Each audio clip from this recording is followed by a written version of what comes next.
한꺼번에 안식일입니다. 특창 잘 들으셨나요? 네. 오늘은 로마서 2장의 말씀을 우리 다 같이 펴서 보겠습니다. 여러분 성경을 다 펴서서 로마서 2장의 내용을 우리 함께 살펴보고 공부하는 시간 되도록 하겠습니다. 우리 신약성경에 있는 말씀이고요. 신약성경 로마서 2장 1절부터 말씀을 좀 찾아보겠습니다. 다 찾으셨나요? 네. 로마서 2장 1절부터 보겠습니다. 오늘 그 제목은 회개는 성령이 역사하신 첫 번째 열매라는 제목으로 우리 같이 나누도록 하겠습니다. 우리 성령의 역사, 성령의 열매, 성령의 결과, 이게 뭘까? 우리 많이 궁금할 수 있고 많이 좀 이해하기 힘들 수 있지만 오늘은 좀 간단하게 처음부터 말씀드리면 성령의 역사는 회개다, 이렇게 여러분들 말씀드리고 싶습니다. 자, 성령의 역사가 뭐라고요? 성령의 역사가 회개다라고 하는 부분 우리 보겠습니다. 자, 2장 1절부터 볼게요. 그러므로 남을 판단하는 사람아, 물론 누구든지 내가 핑계치 못할 것은 남을 판단하는 것으로 내가 너를 정죄함이니 판단하는 내가 같은 일을 행함이니라. 자, 제가 오늘 여러분들에게 드리는 이 성경 말씀 속에 꼭 알고 지나가셔야 되는 거 한 가지가 있습니다. 왜 유대인들이 구원을 얻는데 대부분의 사람들이 실패를 했고, 왜 이방인들이 구원받는 그 자격과 조건을 얻었는지, 그렇죠? 왜 그토록 수없이 예수님을 기다려왔던 사람들이 예수님을 믿지 않았고, 그렇죠? 전혀 예수님에 대한 아무 희망도 없이 살아왔던 사람이 예수님을 받아들였는지, 이런 부분을 사도 바울이 아주 정확하게 기록합니다. 원래 사도 바울은 예수님을 믿는 사람이 아니었어요. 그렇죠? 원래 예수님을 믿는 사람도 아니었고 예수님을 반대하는 사람이었습니다. 그래서 예수님을 믿는 사람들을 핍박하고 박해하고 또 다른 사람들을 옥에 가두고 사형을 시키고 이러한 아주 좀 나쁜 사람이었습니다. 아주 나쁜 사람이었어요. 어떻게 보면 예수를 믿는 사람들에 대해서 이단이라고, 그래서 이단 박멸을 해야 된다 라고 하면서 예수님을 믿는 사람들에 대해서 굉장히 많이 박해를 가했던 사람이 바로 사도 바울이었어요. 근데 이런 사도 바울이 어떻게 예수님을 증거하고 예수님을 위해서 자기 목숨을 내어 버릴 만큼 그런 사람으로 바뀌었을까요? 왜 그렇게 바뀌었을까요?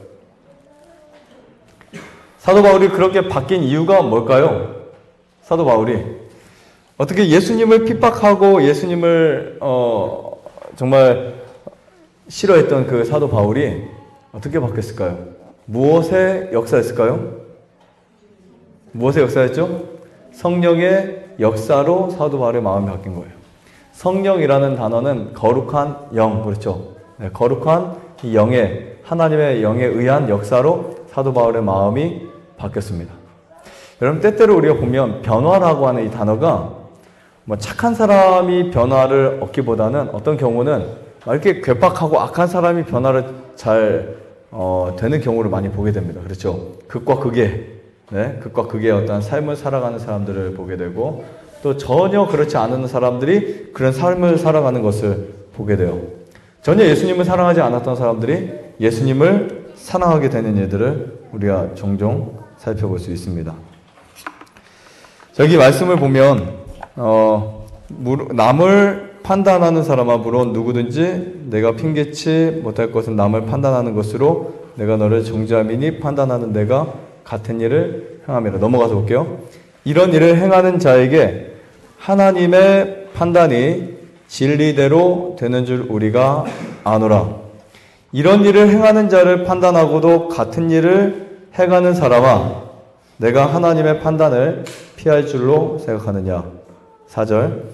혹 내가 하나님의 인자하심에 너를 인도하여 회개케 하심을 알지 못하여 그의 인자하심과 용납하심과 길이 참으심의 풍성함을 멸시하느냐. 이런 회개하지 않고 하늘에 갈 수 없습니다. 그렇죠? 회개하지 않고 하늘에 갈 수 있는 사람 아무도 없습니다. 그래서 사람들이 왜 회개를 하지 못하고 있을까요? 회개를 하지 못하는 이유가 있겠죠? 네. 회개를 하지 못하는 이유가 회개에 대한 정확한 이해를 하지 못해서 그러는 경우가 아주 많이 있습니다. 예수님은 분명하게 거듭나지 않으면 어디 못 간다 써있죠? 거듭나지 못하면 하늘 못 간다 이렇게 표현했어요.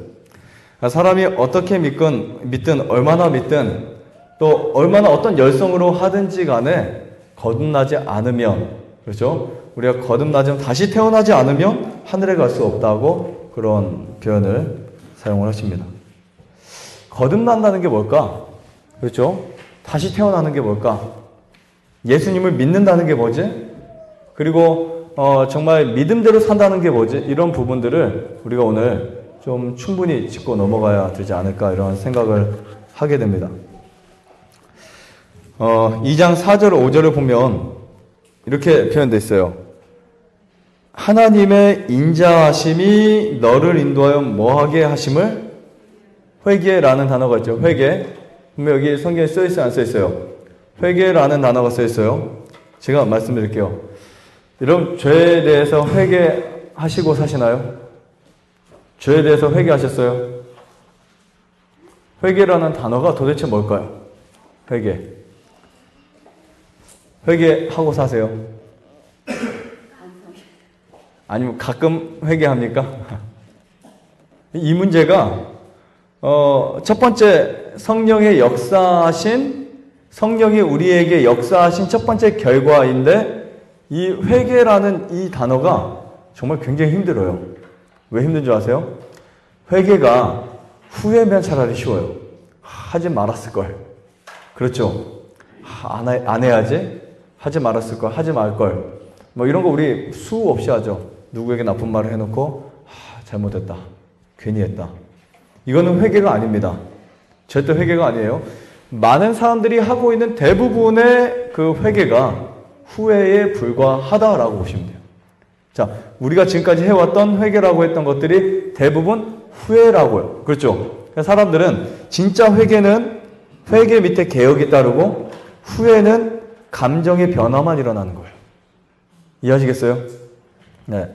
기독교 신앙의 가장 큰 문제점을 제가 하나를 뽑는다면 감정입니다. 감정의 신앙. 네. 그래서 이 종파가 쭉 나눠질 때 믿으면 구원만 된다. 십자가를 믿고 막 이렇게 마음에 감동을 받으면 된다. 그리고 예수님을 믿고 따라가면 된다. 그리고 막 어떤 그 마음이 우울해지고 막 그런 거 있죠. 막 그 마음이 그냥 예수님을 내가 간절히 믿는 것 같은데 전혀 생활은 바뀌지 않아요. 그런 잘못된 기독교의 사고 방식이 사람들에게 어떤 결과를 가져왔냐면 예수를 믿어도 소용없다. 그렇죠? 네. 우리가 뭐 마음 생활 속에 개혁은 하나도 일어나지 않고 매일 예수님 찾고 부르고 기도하고 교회 나가고 울고 회개한다고 하는 그런 모든 것들이 진짜 회개가 아니고 자기를 뭐 하는 것일까요? 갈라디아 말씀처럼 자기를 속이는 거였어요. 성경 보면 자기에게 기만당하는 사람도 있어요. 그렇죠? 그 기만당한다라는 말은 내 자신도 내가 하는 것이 진짜 옳은 것인지 그렇지 않은 것인지 전혀 모른다는 겁니다. 그래서 이 복음주의 신학이라고, 복음주의 신학이라고 어떤 감정의 변화가 일어나면 만족이 되는 우리 뇌 구조로 형성이 되면요, 사람이 이성적 판단보다는 감성적 판단에 사람이 그쪽으로 결과를 던지게 됩니다. 그래서 야 정말 이게 맞다, 뜨거운데요, 막상 생활을 해보면 똑같아요. 자, 이거는 회개일까요, 아닐까요? 회개일까요, 아닐까요? 회개는 개혁을 반드시 일으킵니다. 즉 회개라는 단어 자체가 돌아와서 고친다. 만약에 내가 오늘 이 문제에 대해서 하나님 내가 잘못했습니다, 회개하겠습니다 하면 그 문제에 대해서 스톱을 하는 거예요. 그렇죠? 도박을 하는 사람이 아니면 간음을 하는 사람이 하나님 내가 회개하겠습니다. 아무리 울어도 뭐 하지 않으면 소용없다고요. 행실을 똑바로 하지 않으면 소용없다고요. 그런 경험 참 많이 하죠. 우리가 일상생활 속에서 하지 말걸 왜 했을까. 그래서요 우리가 이제 그 중독을 보면 엘렌 화이트는 우리는 죄의 중독이라는 표현, 죄의 노예가 되어 있다. 그렇죠? 죄가 우리를 어떻게 한다고? 결박시켜놨다. 네, 죄가 우리를 장악했다. 이런 표현을 썼어요. 죄가 우리를 장악했다.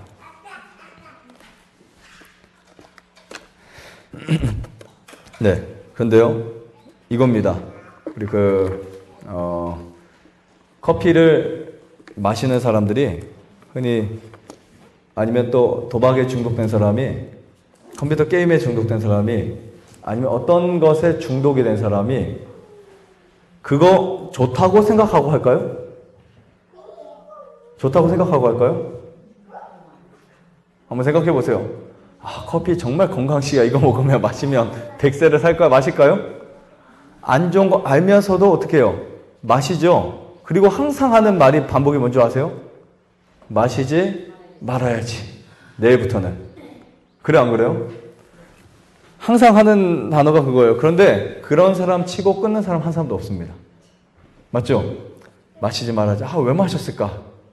매일 후회만 하는 거예요. 심지어 절망합니다. 좌절해요. 여기 커피 중독돼서 오신 분들 보면 좌절해요.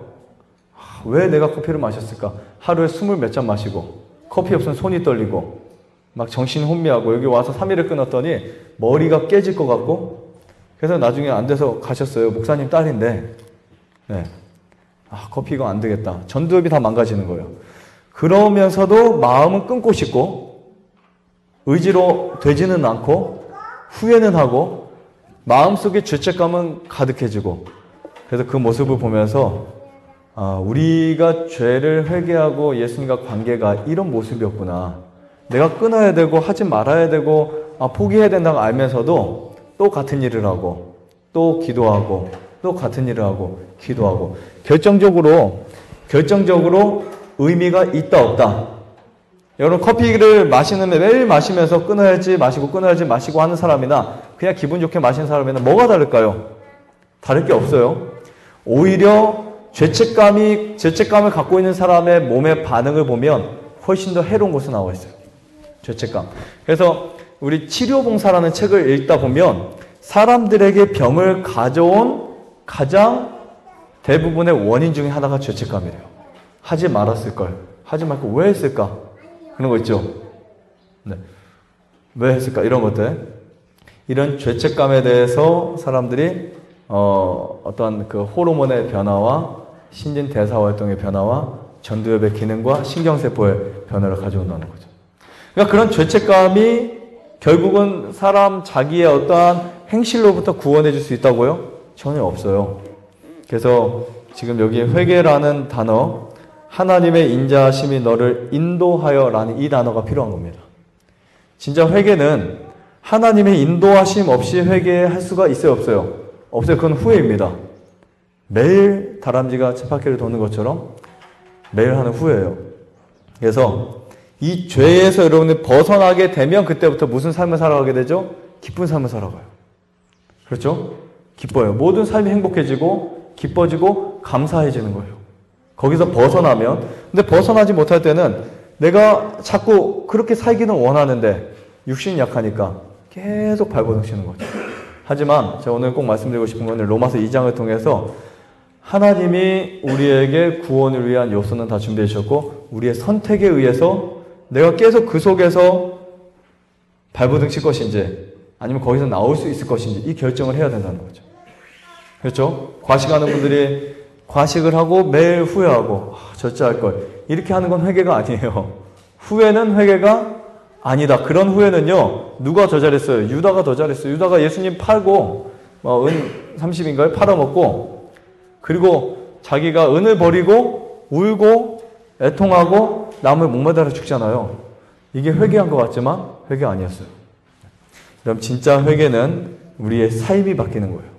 내가 하나님 저 게임에 대해서 앞으로 회개하겠습니다. 게임 안 하는 게 회개예요. 그렇죠? 게임 하지 말 거리 회개 아니에요. 맞죠? 내가 오늘 화내는 거로부터 자유 먹겠습니다 하면 화를 안 내는 게 회개예요. 우리가 힘들어하는 부분이 그런 부분입니다. 그 다음에 하나님 내가 정말 나쁜 음식 안 먹겠습니다.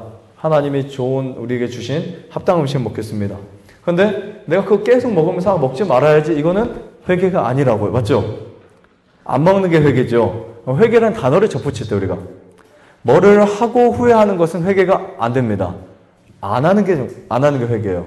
내가 그것을 하지 않는 겁니다. 그래서 성경의 표현은 회개하지 아니한 마음을 따라서, 자, 무엇을 따라서요? 회개하지 않은 마음을 따라서 그날에 임할 진노를 쌓아놓는다라고 표현을 하고 있습니다. 회개에 대한 정의 내리실 수 있겠어요? 회개에 대한 정의 내릴 수 있겠어요?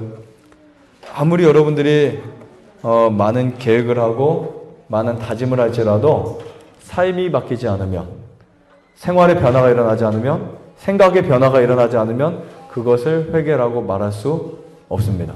그래서 오늘 우리는 하나님, 내가 진짜 회개하겠습니다. 그리고 하나님 앞에 여러분의 삶이 온전히 바뀌시기를 간절히 바랍니다.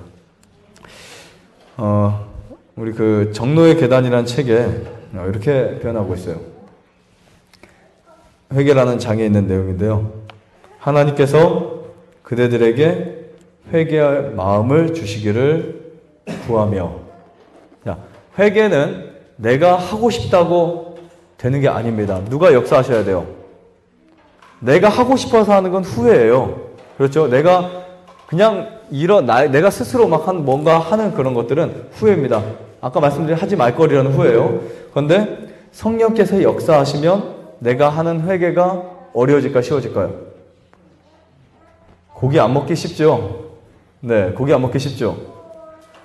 성령께서 역사하시면 회개하는 마음이 우리에게 주어지게 됐어요. 그러면서 그대들에게 그리스도의 무한하신 사랑과 완전한 순결을 나타내 보여주시기를 기도하라, 이렇게 표현하고 있어요. 하나님의 사랑. 우리 성경에 보면 탕자가 있습니다. 탕자 비유를 혹시 다 아시죠? 한 아버지가 두 아들을 데리고 살았는데, 그 둘째 아들이 이제 자기에게 속한 그 명분 있죠? 이렇게 속한 재산을 아버지가 돌아가시기 전에 달라고 말하는 거예요. 거의 뭐 불효자식 같은, 아버지가 살아계신데 아버지 내 재산을 달라고. 도저히 여기서 못 살겠다고. 그래서 그 재산을 다 가지고 타국에 가서 막 살죠. 허랑방탕하게 막 그 돈을 다 사용합니다. 그 돈을 사용하는데 몇 년 안에 그 돈이 싹 없어지는 거예요. 다 없어지고 보니까 이제 가난해졌어요. 거지가 돼버렸어요. 그래서 먹고는 살아야 되고 이대로 죽을 수는 없고, 그래서 이제는 다른 데 다니면서 일자리를 찾아서 일하는데, 일을 하다가 자기의 고생이 자기의 어리석음에 있었다는 사실을 깨닫게 됩니다. 내가 너무 어리석었구나. 내가 너무 못났었구나. 내가 너무 바보 같았구나. 그래서 자기가 이제 고생한 것을 깨닫게 돼요. 나중에는 배가 고파가지고 돼지에게 주는 그 팥 있죠, 팥을 먹고 막 그랬어요. 그 팥을 먹고 돼지가 먹는 것을 내가 먹다가 막 들키고, 주인에게 왜 그거 먹냐고. 네. 막 이제 속이 상하고 억울해서 내가 우리 아버지에게 가면 우리 아버지 집에 있는 노예도 종들도 나보다 훨씬 잘 살 텐데 내가 도대체 여기서 뭐 하고 있지? 라는 생각에 마음속에 갈등이 생기기 시작해요. 그때 갈등이 생기면서 결정을 합니다. 어떤 결정을 했을까요? 아버지에게 가자 라는 결정을 해요. 이거 쉬운 결정 아니에요. 거의 배신을 하고 아버지에게 욕을 다 먹이고, 그렇죠? 그걸 떠나왔는데 자기가 이제 배고프고 힘드니까. 근데 성경의 표현이요, 아주 놀랍게 써 있어요. 거기 성경의 표현을 보면 회개는 분명히 하나님이 우리에게 주시는데, 성경의 표현을 보면 그 탕자가 스스로 돌이켰다라는 단어가 있어요. 어떻게 했다고요? 성경에 그렇게 써있나요? 안 써있나요? 한번 제 말이 의심 가시면 찾아보세요. 탕자가 스스로 돌이켰다고 써있어요. 자, 어떻게 돌이켰다고요? 스스로 돌이켰. 킹 제임스 버전에 그렇게 나와 있어요. 스스로 돌이켰다. 그리고 스스로 돌이켜서 사단이 그에게 행사한 기만적 세력이 깨어지고 그리고 아버지에게 돌아섭니다. 이 탕자의 마음속에 지금 무엇이 일어나고 있을까요? 회개의 마음이 일어나고 있어요. 하지만 이 탕자가 돌이켰다고 해서 탕자가 용서받는 것도 아니고, 그렇죠? 간합하심 받는 것도 아니고, 가봐야 알아요. 그래, 안 그래요? 뭐, 물론 이 시간적 차이는 있겠지만, 가봐야 하는 거예요. 돌이켰다라는 말은 히브리어로 슈브라는 단어인데요. 이 슈브라는 말은 그 가던 길에서 스톱을 하고 다시 방향을 꺾었다, 이런 뜻이에요. 이 단어가 무슨 단어냐면 회개예요. 회개. 그래서 회개가 순서로 보면 회개가 있고 그 다음에 의롭다 하심 받는 거예요. 칭의를 받는 거죠. 회개하지 않은 사람에게 하나님이 칭의를 주지 않습니다. 그래서 돌이켰다라는 표현을 써요. 스스로 돌이켜서 가는 동안 어떤 생각을 할까? 아버지가 나를 받아주실까? 나를 거절하실까? 그런 생각 들겠어요? 안 들겠어요? 나에게 혼낼까? 나에게 밥은 과연 많이 줄까? 그런 생각을 하면서, 별 생각을 하면서 아버지 집에 돌아가겠죠. 유혹도 많이 받겠죠. 가지 말까? 다른 데 새버릴까? 아무런 약속도 하지 않았어요. 자기만의 스스로 약속이요. 근데 가면서 마음속에 아버지 집에 가면 갈수록 뭐가 더 들기 시작하냐면요. 확신이 들기 시작하는 거예요. 확신. 무엇에 대한 확신일까요? 무엇에 대한 확신이에요? 한번 여러분이라 생각해 보세요. 만약에 나였다면, 내가 이 탕자같이 이렇게 살았다면 여러분 어떤 확신이 더 들까요? 가면 갈수록. 어떤 확신이 더 들었을까요? 아버지가 나를 받아주실 거야. 이 탕자는 아버지의 품성을 생각합니다. 아버지가 나를 받아주실 거야 라고 하는 확신이 생기고, 그 다음에 이제 드디어 아버지 앞에 서게 되는 그 모습을 봅니다. 근데 저기 멀리서 아들이 지나가는데, 아들이 지나오는데 아버지가 그 모습을 보고 자기 아들인 것을 알아본다고 성경은 써 있습니다. 그 모습이 자기 아들이라는 것을 이제 보고 아버지가 나가서 그 아들을 안아줍니다. 근데 분명히 아들이 나갔을 때 정말 좋은 옷을 입고 갔어요. 좋은 옷을 입고 나갔다가 들어올 때는 다 낡아 빠지고 수염도 막 이렇게 나고 얼굴도 새카매지고, 그 다음에 만신창이가 돼서 신발 다 떨어지고, 씻지는 한 달, 두 달은 씻지 않아가지고 막 때는 잔뜩 껴있고 그렇게 돌아오는데, 그래도 아버지는 누구를 알아본다고요? 그래도 아버지는 아들을 알아보았다는 거예요. 그래서 그 아들을 보자마자 아들에게 회초리를 들고 가서 막 때리지 않고, 그렇죠? 아들을 안아줍니다. 안아주고 아들의 옷을 보고 너무 남노하고 너무 이게 헤어져서 본인이 입었던 겉옷을 아들에게 주고, 본인의 손가락에 있는 가락지를 아들에게 끼워주는. 네.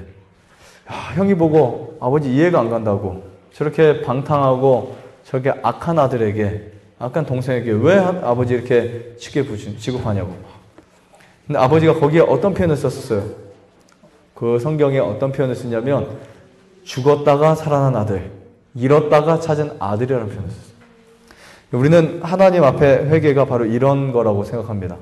우리가 내가 하고 있는 것이 악하다고 생각하면 거기서 스톱을 하고 돌아가야 된다라고 생각을 할 수 있습니다.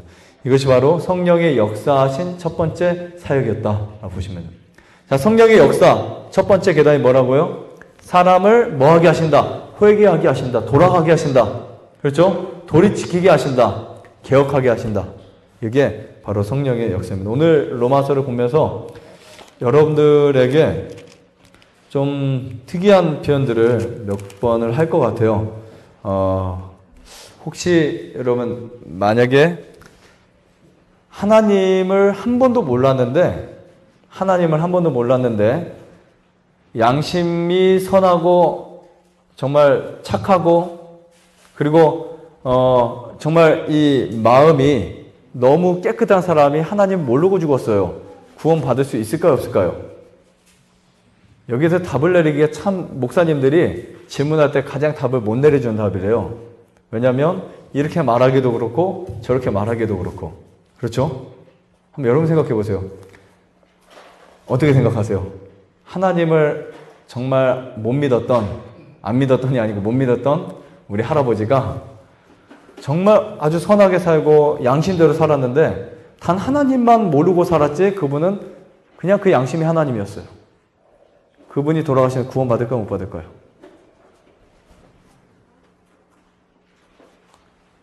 어떻게 생각하세요? 네? 받는다. 어떻게 생각하세요? 우리 근데 성경이 예수님으로만 구원 받는다.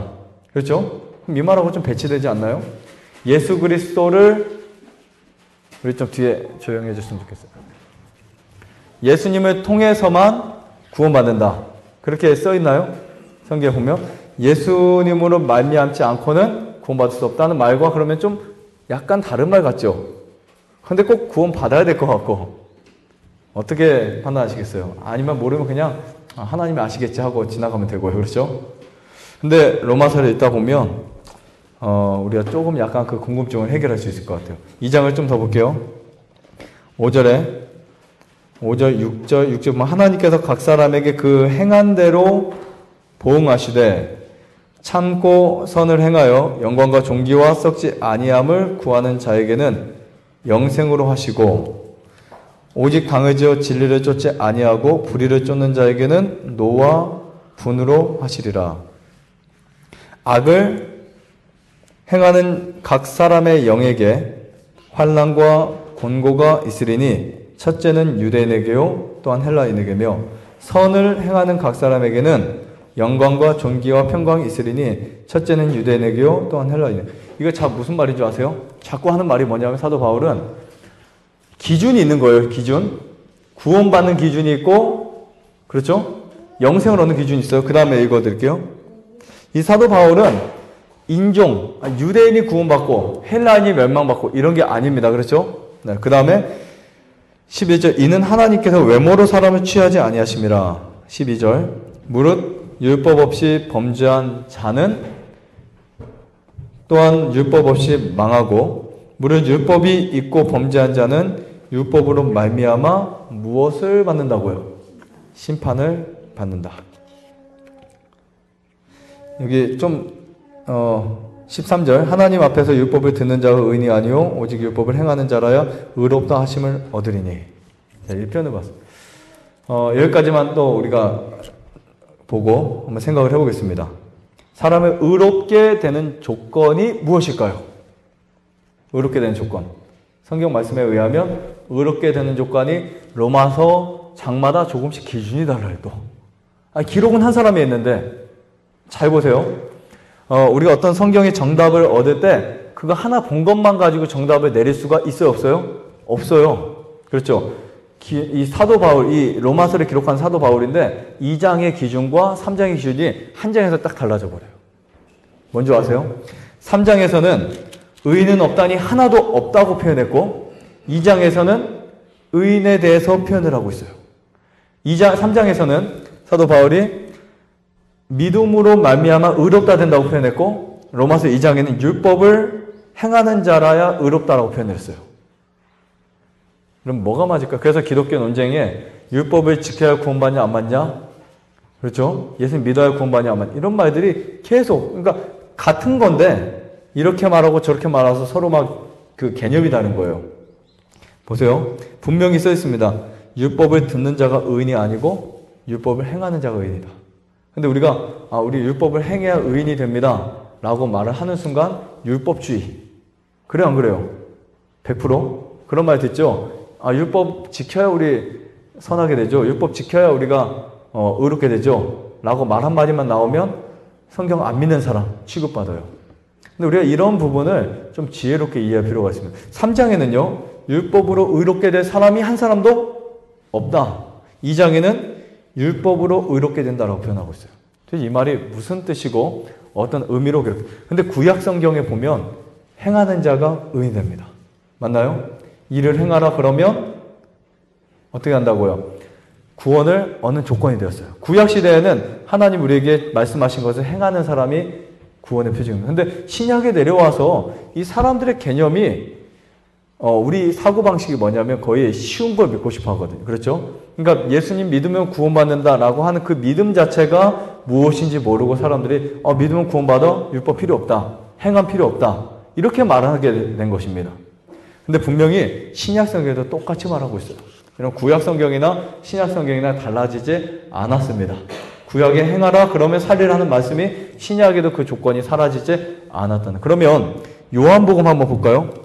우리 여기를 잠깐 놓고 사실 이 중립을 지키는 게 참 쉽지 않은데요. 요한복음 3장을 가서 볼게요.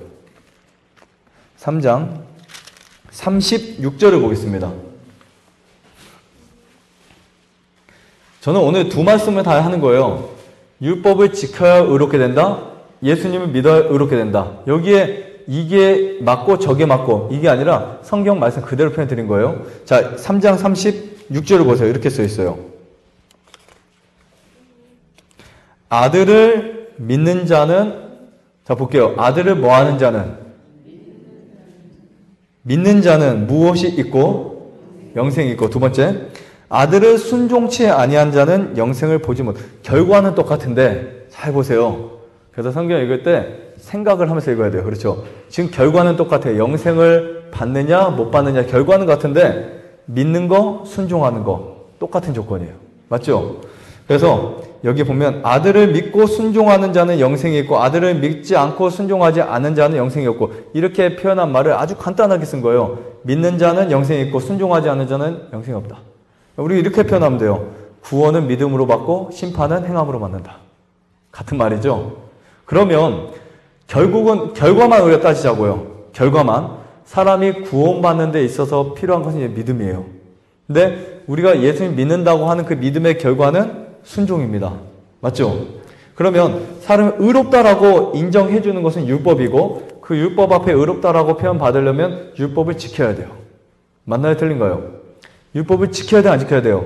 지켜야 돼요. 그러면 율법이 나에게 의롭다라고 해주는 것이 아니라 율법을 지키는 자가 의롭다함을 받는 거예요. 맞죠? 이런 단어를 로마서에서 우리가 찾아야 된다는 거죠. 근데 사람들이 율법에 대한 알레르기, 그렇죠? 이 알러지 반응에 의해서 율법을 지켜야 된다, 행해야 된다라고 하면 무슨 믿음으로 말미암은 의에 큰 문제가 생긴 것처럼 판단하지만 다시 로마서로 들어가겠습니다. 분명히 믿는 것과 순종하는 것 같은 단어예요. 다른 단어가 아닙니다. 다시 로마서 2장에 가면 13절 다시 볼게요. 로마서 2장 13절. 하나님 앞에서는 율법을 듣는 자가 의인이 아니요. 그 다음에 뭐라고 써있어요? 오직 율법을 행하는 자라야 의롭다 하심을 얻으리니. 그렇죠? 여러분 예수님 잘 믿어야 의롭다 하심 받을 수 있죠? 그럼 또 여기는 어떻게 써있다고요? 율법을 지켜야 의롭다 하심. 우리 요한계시록에 보면 하늘에 들어갈 사람들이 계명을 지키는 사람들로 표현되어 있어요. 그리고 요한계시록 12장을 보면 하나님의 계명과 예수 믿음을 가진 사람이 있었어요. 우리 한번 보실까요? 여기를 표시해놓고 요한계시록 12장을 가서 볼게요. 요한계시록 12장 17절을 보시면 12장 17절을 보시면 이렇게 써 있습니다. 12장 17절. 용이 여자에게 분노하여 돌아가서 그 여자의 남은 자손 하나님의 무엇을 지키며 써 있죠? 여기 뭐라고 써 있나요? 그러니까 사람들이 하나님의 계명과 율법은 다르대요. 그렇죠? 계명과 율법은 다른 것이야? 아니에요. 지금 하나님의 계명을 지키며 예수 믿음을 가진 자들이라고 표현하고 있어요. 그리고 믿음에 대한 정의를 좀 이렇게 이해하고 가시면 좀 좋지 않을까 싶습니다. 다시 로마서로 들어갈게요. 2장 14절을 가서 보겠습니다. 2장 14절.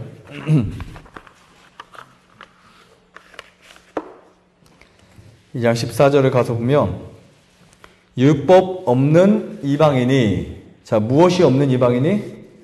여기서 율법 없는 이방인이라는 표현은 뭐냐면 율법을 인정하지 않는 사람들이라는 뜻이에요. 율법이 없다고 생각하는 사람들, 이방인이 본성으로 율법의 일을 행할 때는 이 사람은 율법이 없이도 자기가 자기에게 무엇이 되었다. 아까 어떤 답을 하셨어요? 우리 하는 씨. 하나님 안 믿었어도 구원 받을 수 있다 없다? 있다 없다. 이거 명확하게 좀 우리가 이해해야 돼요. 그렇죠? 여기 표현을 보세요. 율법 없는 하나님 안 믿었던 이방인이 본성으로 마음의 양심대로 율법의 일을 행할 때가 있어요 없어요? 충분히 있어요. 그렇죠? 선하게 살 수 있고 그것이 정말 아름답다고 생각하면 삶을 살아갈 수 있어요. 없는 이방인이 율법의 일을 행할 때는 이 사람은 율법이 없어도 무엇이요? 자기의 양심이, 그래서 엘렌 화이트는 양심이 제2의 성령이라고 표현하고 있어요. 양심이 자기에게 율법이 되나요? 넘어갈게요. 이런 이들은 양심이 증거가 되어 그 생각들이 서로 혹은 송사하며 혹은 변명하고 그 마음에 새긴 율법에 무엇을 나타낸다? 행위를 나타낸다. 곧 내 복음에 이른 바와 같이 하나님 예수 그리스도를 말미암아 사람들의 은밀한 것을 심판하시는 그날이라. 네, 이렇게 표현하고 있습니다. 여기에 이런 표현을 썼어요. 시대의 소망이라는 책에, 시대의 소망이라는 책에. 그래서 여러분 절대 아무리 좋은 착한데 예수님 그 사람 안 믿었으니까 구원 못 받아 이런 표현 하지 마세요. 이렇게 써 있어요. 심판 때에 그리스도께서 칭찬하실 자들은 신학이라는 학문을 알지 못했을지도 모르나 그리스도의 원칙들을 마음에 품고 있었던 사람들이다. 무엇을요? 그리스도의 원칙을. 비록 이방인 가운데서라도 친절한 정신을 품고 있는 자들이 있으며 생명의 말씀을 듣기 전이라도 그들은 선교인들을 도와주었으며 저희 자신의 위험을 무릅쓰고 그들을 섬긴 자들이 있다. 이방인 가운데서 하나님을 모르고 섬긴 자들, 그렇죠? 모르고 섬긴 자들 일지라도 멸망을 당하지 않을 것이다. 써있어요, 없어요? 저는 이런 질문 참 많이 받아요. 제가 그 유튜브에 올라온 강의를 보고 한 번이 전화 와서 당신이 이상한 설교를 했다는 거예요. 성경에 보면 예수님을 통해서만 구원받아야 되는데 왜 예수님 없이 구원받는 게 그게 어떻게 되냐고. 근데 제가 예수님 없이 구원받는다 말한 게 아니라 예수님을 몰라서 못 믿었던 것 뿐이지. 그렇죠? 몰라서 못 믿었던 것 뿐이지 그 사람은 양심이 예수님이 된 거예요. 그렇죠? 구원 받아야죠, 당연히. 하나님은 그래야 공평하신 분이세요. 그 다음에 그들은 기록된 하나님의 율법은 알지 못했지만 성경도 모르고 아무것도 몰라요. 하지만 자연을 통하여 말씀하신 하나님의 음성을 들었고 율법이 요구하는 일들을 행하였었다. 성경 안 믿었었어요. 그리고 교회 안 나갔어요. 십이금 몰라요. 안식일도 못 지켜요. 그리고 율법이 무엇인지도 몰라요. 하지만 자연의 음성, 자연 속에 나타나, 천연계 속에 나타나 하나님의 음성을 듣고 살아요. 산 속에서 아니면 자연 속에서. 양심대로 살아가는 사람이 있어요, 없어요? 있겠죠. 그 다음에 이렇게 썼어요. 그들의 행위는 성령께서 그들의 마음을 감화시킨 증거이며 그들은 하나님의 자녀로 인정을 받는다. 네. 앞으로 그런 표현 하시면 안 되겠죠? 우리 할아버지 정말 선하게 살았으면 구원 받을 수 있어요. 네. 마태복음 11장 28절을 보면 22절을 보면 찾지는 않으셔도 됩니다. 내가 너희에게 이르노니 심판날에 두로와 시돈이 너희보다 견디기 쉽다라는 표현이 있습니다. 자, 그 다음에 좀 더 넘어가서 볼게요. 2장 17절을 보면 2장 21절을 보겠습니다. 그러면 다른 사람을 가르치는 내가 내 자신을 가르치지 아니하느냐? 도적질 말라 반포하는 내가 도적질하느냐? 간음하지 말라 말하는 내가 간음하느냐? 우상을 가증히 여기는 내가 신사 물건을 도적질하느냐? 율법을 잘하는 내가 율법을 범함으로 하나님을 욕되게 하느냐? 기록된 바와 같이 하나님의 이름이 너희로 인하여 이방인 중에 모독을 받는도다. 이 사도 바울은요, 이런 사람입니다. 우리 온 세상의 모든 사람들이 구원받을 수 있는 자격과 조건이 있다 없다? 있다는 거예요. 하나님의 의는 차별하지 않으신다라는 말을 하고 싶은 거예요. 그리고 여기 밑에 보시면 25절 내가 율법을 행한 즉 할례가 유익하나 아니 율법을 범한 즉 내 할례가 무할례가 되나니 그런 즉 율법 무할례자가 율법의 제도를 지키면 그 무할례를 할례와 같이 여길 것이 아니냐. 맞죠? 그 다음 27절 또한 본래 무할례자가 율법을 온전히 지키면 의문과 할례를 가지고 율법을 범하는 너를 판단치 아니하겠느냐. 28절 대저 표면적 유대인이 아니요 표면적 육신의 할례가 아니라 오직 이면적 유대인이 유대인이며 할례는 어디에 할지니. 자, 어디 뭐라고 써있어요? 할례는 마음에 할지니 신령에 있고 의문에 있지 아니한 것이라. 그 칭찬이 사람에게서가 아니요 다만 하나님에게서니라. 로마서를 한 장 한 장 읽다 보면 무엇이 진짜 구원이고 무엇이 진짜 의롭게 되는지에 대해서 우리가 이해할 수 있습니다. 그런데 이 로마서에 대한 정확한 이해가 없기 때문에 우리가 계속해서 반복하는 게 뭐예요? 죄 짓는 일이에요. 그렇죠? 죄를 사랑하는 마음이에요. 그런데 기준은 있으니까 어떤 생각은 계속하고 살아가죠? 죄를 짓지 말아야지라는 말을 하고 살아가요. 선하게 살아야지라는 생각을 하고 살아가요. 저 역시 그래요. 이렇게 하지 말아야지. 왜 그랬을까? 이런 생각을 제 자신이 그냥 늘 하고 살아간 이유가 뭐냐면 로마서의 경험이 되지 않아서 그렇다라는 사실을 이해할 수 있게 됩니다. 결국은 내가 그렇게 해서 결국은 하늘 못 가면 아무 의미가 없다는 거죠. 그래서 값진 진주를 찾는 사람들의 이 개념 보면요. 거의 하늘에 다 간 것 같아요. 뭐 계단에 다 올라가서 마지막 한 발짝만 더 올라가면 그곳이 하늘일 것 같은 사람들이 하늘을 못 가게 되면 그 한 발짝을 못 넘어서 하늘을 못 가게 되면 사실은 아쉽게 잃어버린 게 아닙니다. 어차피 못 갈 사람이에요. 그렇겠죠? 그래서 우리는 우리의 구원의 절대적인 요소가 예수님에게 있다는 사실을 깨닫고 우리가 처음부터 첫 계단부터 철저하게 다지고 올라가야 돼요. 그렇죠? 첫 계단이 뭐라고 했어요? 회개라는 단어 썼죠. 회개가 불분명해지면 그리스도인 생활에 나중에 가서는 무너질 수밖에 없습니다. 첫 번째 계단인 회개가 정확히 여러분들의 개념 속에 들어서 있어야 돼요. 정확히. 그래서 회개하지 않으면 하나님의 진노가 임한다. 심판이 임한다. 라고 성경 로마서 2장 4절 5절 써있죠. 회개하지 않으면. 그러면 그 회개에 대한 정확한 이해는 뭐냐면 성경의 말씀의 기준이 나의 삶을 바꿔버리는 겁니다. 맞나요? 나의 삶을 바꿔버리는 겁니다. 후회와 죄책감이 아니에요. 그래서 예수 안에 있는 사람들은 결코 무엇이 없다고 성경에 써 있을까요? 정죄함이 없다. 왜 이랬을까? 라고 하는 죄책감이 있다 없다? 없어요. 이런 죄책감은 회개가 아닙니다. 죄책감은 뭐예요? 죄책감은 자기 영혼을 파괴시키는 거예요. 근데 왜 내가 죄책감을 갖냐? 그 이유는 뭐냐면 내가 온전히 예수님을 섬기거나 온전히 그분을 선택하지 못하면 죄책감이 우리의 생명의 셈을 망가뜨려 놓는다라고 볼 수 있습니다. 시간 되시면 정로의 계단 책과 치료봉사라는 책에 보면 그 죄책감에 대한 내용을 한번 쭉 읽어보세요. 그러면 그 죄책감이 여러분들의 신앙, 여러분들의 건강, 그 모든 것을 망가뜨린다는 사실을 우리가 이해할 수 있습니다. 여러분, 우리가 아무리 예수님 믿어도 반드시 해야 될 게 있겠죠. 아무리 예수님 믿어도 의무를 해야 됩니다. 뭐 다소 율법주의처럼 생각하실 수 있어요. 하지만 예수님 믿는다고 해서 모든 게 다 해결되는 것은 아니에요.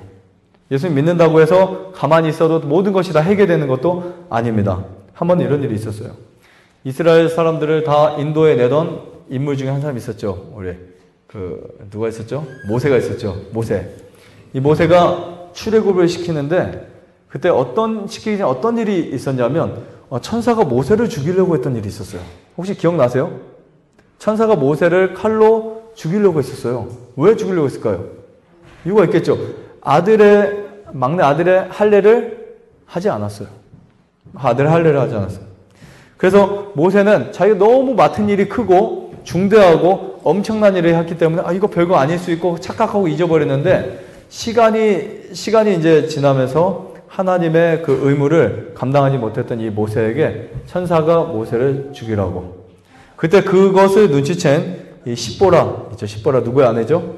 모세 아내가 그 아들의 양피를 베가지고 모세 앞에 던져버리죠. 던져버리고 있는데 어떤 남편? 피 남편이라고 하면서 모세를 살렸던 적이 있습니다. 아주 작은 의무도 아주 정말 작은 의무를 등한히 할 때 그것이 우리에게 구원의 보증이 되지 않는 사실을 우리가 이해할 수 있습니다. 그래서 여러분 이 마음의 할례를 한다는 표현은 과거 구약 성경에서부터 있었어요. 신명기 10장 16절에도 너희는 마음의 할례를 행해라 이런 표현이 있었고 그 다음에 에레미야 9장 25절에 할례 받는 자와 할례 받지 못한 자를 다 벌한다 그랬어요. 이유는 마음의 할례를 받지 않았기 하셨기 때문이었다라고 표현하고 있습니다. 마지막으로 한 말씀을 말씀드리고 마치겠습니다. 마가복음 2장 17절에 보시면, 마가복음 2장 17절에 마음에 내가 의인을 부르러 온 것이 아니요 죄인을 부르러 왔노라. 오늘 제목이 뭐였죠? 혹시 생각나세요? 제목이 성령의 첫 번째 열매 회개라고 말씀드렸죠. 네. 예수님이 오신 목적이 의인을 부르러 오신 게 아니었다는 거예요. 예수님 부르러 오신 사람이 누구였다고요? 죄인이었다는 사실이죠. 마음의 할례를 베푸시는 분은 하나님이십니다. 처음부터 끝까지 우리 속에 역사하시는 분은 하나님이세요. 매일 역사하세요. 멸망하여 가는 죄인이 저는 멸망하여 죽을 수밖에 없는 죄인입니다. 주님께서 내가 의인을 부르러 온 것이 아니요 죄인을 부르러 왔노라고 말씀하셨습니다. 저는 죄인입니다. 주님께서 저를 구원하시기 위하여 갈바리 십자가에 죽으셨습니다. 저는 더 이상 구원을 받지 못한 상태에 있을 필요가 없습니다. 여러분 앞으로 절대요 죄책감에 놓이지 마세요. 알겠죠? 죄책감에 놓이지 마세요. 주님께서 나의 의롭다 하심을 위하여 죽으셨고 나의 의롭다 하심을 위하여 부활하셨고 지금은 저를 구원하실 것입니다. 저는 주님께서 약속하신 용서를 받아들입니다. 라고 말씀하시기를 간절히 바랍니다.